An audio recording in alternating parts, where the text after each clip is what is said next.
Salut!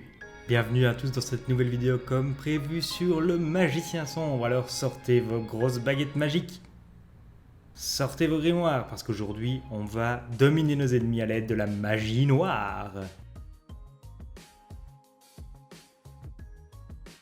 Et nous voilà partis pour ce deck profile avec donc pour commencer sans étonnement les 3 magiciens sombres. Évidemment, comment s'en passer dans un deck magicien sombre.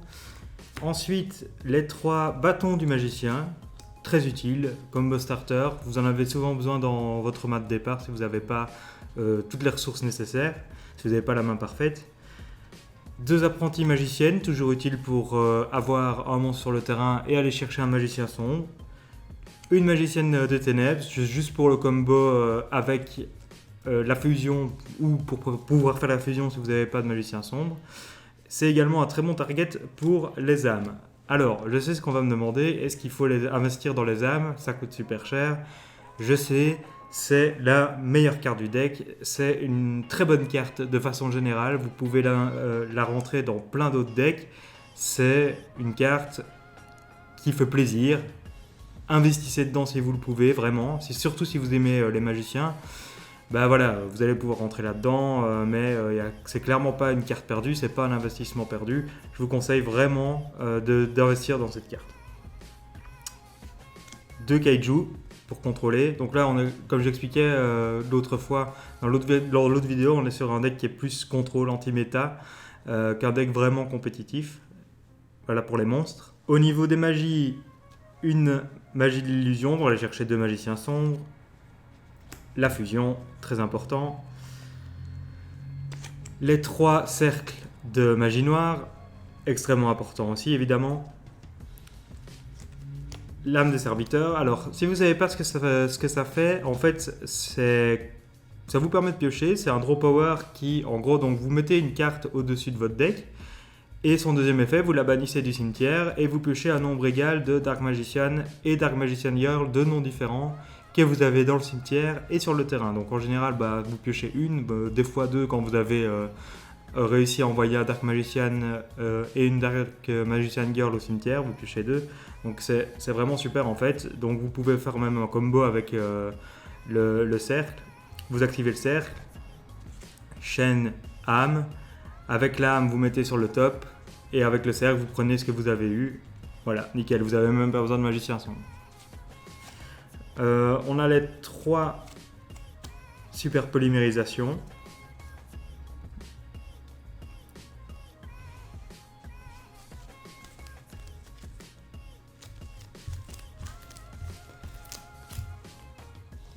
Ensuite, le package Metal Force Fusion pour piocher toujours. C'est la même raison pour laquelle on met les 3 Allures of Darkness et un gobelin parvenu. Ensuite, dans les pièges, la magicienne navigation. Bon, très honnêtement, c'est vraiment extrêmement rare quand vous allez l'utiliser pour invoquer. C'est plus son effet au cimetière de la bannir pour negate une carte face-up sur le terrain. C'est beaucoup plus utile de manière générale. Ça reste un très bon discard avec l'âme des magiciens. Alors, on a également Skill Drain, 2 Solemn Strike, 2 Solemn Jugement, bien sûr 2 âmes éternelles. Alors je joue une Storming Mirror Force, vous pouvez jouer âme éternelle à 3 si vous voulez, si vous préférez plus de stabilité. Personnellement, je trouve qu'elle n'a pas toujours besoin. Je trouve que le deck est relativement stable comme ça, façon de parler, parce que bon, évidemment, on est très loin d'un Salam ou d'un Shadow, etc. Mais voilà, ça reste quand même assez fun à jouer et ça arrive assez souvent que vous arrivez à sortir le combo complet. Alors, mon extra deck, je joue 3 Xyz, un Ebon Elysion Magician, super important, une carte super forte, c'est vraiment super chouette de la jouer. Un Dingirsu, un gros œil, voilà, c'est juste des Xyz7 quand vous arrivez à avoir assez de magiciens sur le terrain. C'est tout pour les Xyz. Ensuite, dans les links, Avramax, les Nightmares, une Anaconda. Alors ça, c'est vraiment la carte phare du deck. C'est vraiment une carte avec laquelle vous arrivez à faire des combos, à sortir vos super polis. C'est vraiment génial.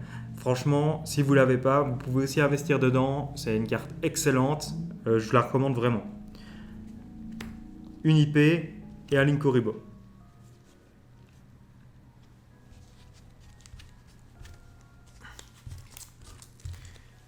Ensuite, dans les fusions, bien sûr, The Dark Magicians, c'est hyper fort. Pour ceux qui ne connaissent pas la carte, en fait, ça vous permet de piocher une carte quand une magie est activée. Si c'est une piège ou une magie rapide, vous pouvez, enfin, peu importe, si c'est même une magie normale, vous pouvez la set. Mais si c'est une piège ou une magie rapide, vous pouvez l'activer le même tour. Donc, imaginez, vous piochez un Solemn Judgment, vous la posez, l'adversaire invoque, vous l'activez, bien joué.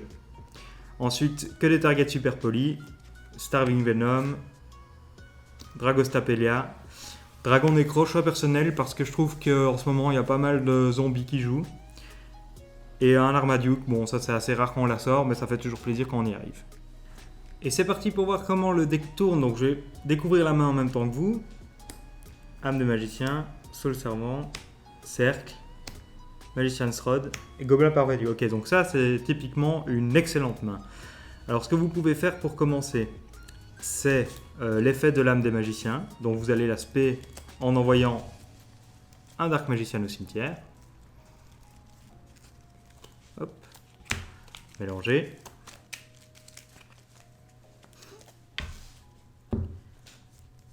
Ensuite, ce que vous pouvez faire, c'est Soul Servant. Comme ça, vous allez mettre votre âme éternelle sur le dessus de votre deck. Effet Soul Servant, vous piochez un. Âme éternelle, c'est fantastique. Alors là, on a vraiment pas mal d'options. Donc c'est cool, on peut vraiment faire directement Gobelin Parvenu, pourquoi pas. On pioche une apprentie. Ensuite, ce que vous pouvez faire, c'est le cercle. On va regarder ce qu'il y a au-dessus. Il n'y a rien d'intéressant. Bon, c'est pas grave. De toute façon, on a tout ce qu'il nous faut. Vous pouvez faire une normale de Magician's Rod. Vous activez son effet. Ici, on peut aller chercher, par exemple, navigation, pourquoi pas.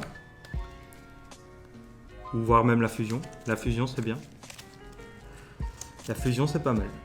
Parce qu'en fait, vous avez plusieurs possibilités. Soit vous passez sur une ligne 2, soit vous prenez la navigation pour discard avec l'apprenti, vous l'envoyez au cimetière, vous faites l'aspect de l'apprenti, vous allez chercher un magicien, c'est pas mal aussi.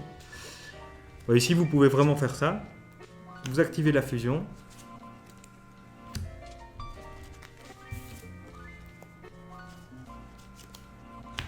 Et vous mettez The Dark Magicians. 7-1. Voilà, quand c'est le tour de l'adversaire, quand il active une magie, vous allez piocher un. Là, c'est pas une magie. Bon, imaginons que c'est une magie, ou une piège, voilà. Par exemple, le jugement solennel. Vous piochez un, vous pouvez la set, et le même tour, vous pourrez l'activer. C'est pas beau, ça ? Et voilà, c'est tout pour aujourd'hui. J'espère que ce deck vous a plu. Comme d'habitude, n'hésitez pas à poser vos questions en commentaire. La prochaine fois, on parlera des Shadows. Et je me réjouis vraiment de vous montrer un autre deck. C'est le deck Patrouille du Pillage.